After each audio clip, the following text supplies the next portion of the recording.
como é que funciona, o que diz exatamente a legislação. A gente convidamos o Franco, que já está aqui comigo e que vai nos ajudar a entender, ele que é advogado trabalhista. Primeiro, vamos começar com a pergunta básica.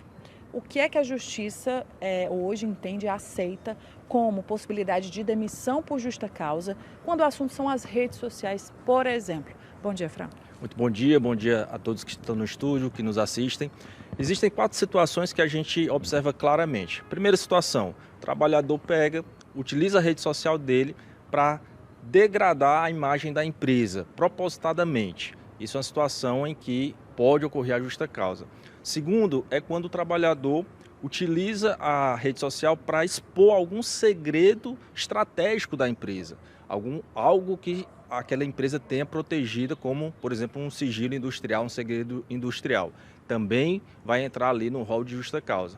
Terceira situação clara é quando o trabalhador ele concorre com a própria empresa. Imagina um trabalhador que trabalha numa empresa de calçados, por exemplo, e paralelamente nas redes sociais dele ele vende o mesmo produto ou produto concorrente. Isso também é uma conduta clara que vai dar ensejo à justa causa.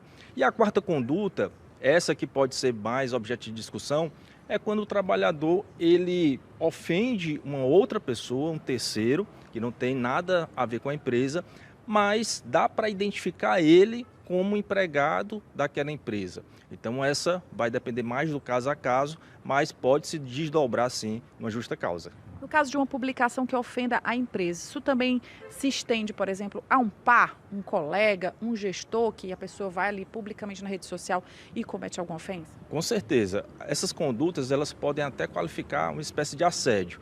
E o assédio ele pode ser na horizontal também. Então não necessariamente precisa ser de baixo para cima ou de cima para baixo, mas pode ser sim contra um colega, um par dele dentro da empresa. Quando a gente fala de divulgar conteúdo da empresa, é muito comum, né? Hoje em dia, principalmente, as pessoas se publicam em momentos no trabalho, com colegas. E em qual é esse limite? Às vezes botam telas de computador. Quantas vezes a gente vê o pessoal ali numa reunião, botou uma tela ali de computador? Enfim, o que é que se diz? Assim, é muito da conversa, do estabelecer. Às vezes não é apenas um segredo, mas uma informação mais sensível. O outro lado é que a empresa, exatamente pensando nisso, ela tem que ter um manual de conduta muito claro, um regimento interno.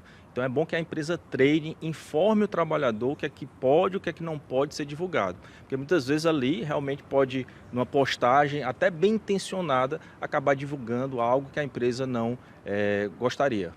Com relação às ofensas, né? A gente já viu muitos casos como esse. A pessoa, às vezes, viraliza na internet porque fez ali um comentário ofensivo, às vezes é racista, às vezes é homofóbico, às vezes é machista, e mesmo não tendo relação com a empresa foi associada ou alguém descobriu até onde a pessoa trabalha. Isso também é justa causa, como você colocou, né? Olha, a gente precisa ver o caso concretamente. Agora, o trabalhador não precisa pensar só na justa causa. Algo desse tipo pode ocasionar a demissão dele normal. Então a empresa pode demitir sem justa causa, vai pagar as contas dele, mas no final das contas o trabalhador vai perder o emprego. Agora tem uma informação, se eu tiver um tempinho, muito relevante, que é o contrário, tá? Também se a empresa ofender o trabalhador de alguma forma nas redes sociais, o trabalhador pode dar uma justa causa na empresa, que a gente chama de rescisão indireta. A gente viu muitos casos, por exemplo, de empresas fazendo publicação, dando tapa na cara do trabalhador para chamar atenção, fazendo dancinha com constrangimento, e isso dá uma justa causa ao contrário. Como diz aqui no Ceará, pau que dá em Chico, dá em Francisco. Então, tanto o trabalhador quanto a empresa tem que ter esse cuidado nas redes sociais.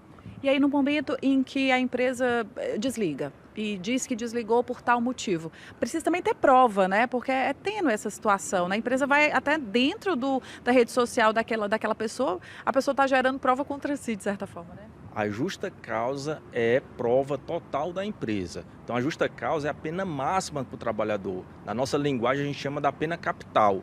Então, para uma empresa dar uma justa causa, ela precisa estar muito bem assessorada, muito bem municiada de documentos, de provas, para manter isso, porque muitas vezes o que é que acontece? Ela dá a justa causa, o trabalhador vai para a justiça tentar reverter essa justa causa e nesse momento a prova é toda da empresa. Muito obrigada, Franco, pelas informações.